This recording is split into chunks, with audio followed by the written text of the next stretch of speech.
तब गंगा ने उन्हें उन बच्चों की वास्तविक पहचान तथा वशिष्ठ मुनि के शाप के विषय में बताया और यह भी बताया कि इस 8वें पुत्र का भाग्य महाराज शांतनु के साथ पृथ्वी लोक पर रहना है। यह कहकर गंगा देवी स्वर्ग लौट गई और अपनी साथ अपने पुत्र को भी ले गई।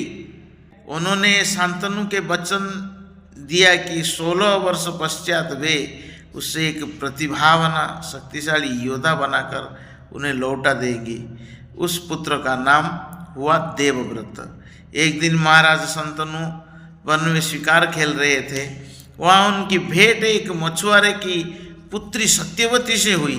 उनकी देह गंध तथा सौंदर्य से मंत्रमुग्ध होकर वे उससे विवाह करना चाहते थे, परंतु सत्यवती के पिता ने एक शर्त रखी कि यदि राजा सत्यवती के पुत्री को युवराज बनाएंगे तो ही यह विवाह संभव होगा।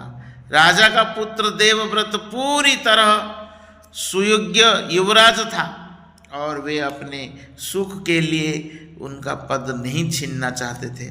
देवव्रत ने अपने पिता की निराशा देखी और शीघ्र ही उसका कारण भी उन्होंने जान लिया कि सत्यवती के पिता के पास गए और युवराज स्वीकार न करने का वचन दिया।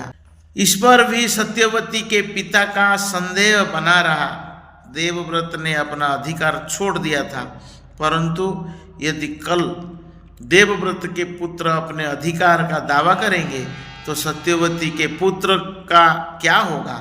अपने पिता को सुख प्रदान करने के लिए दृढ़ प्रतिज्ञा देवव्रत ने आजीवन ब्रह्मचर्य की प्रतिज्ञा ली, जिससे उनकी संतान होने की सारी संभावनाएं समाप्त हो गई। उसी क्षण आकाशवाणी हुई।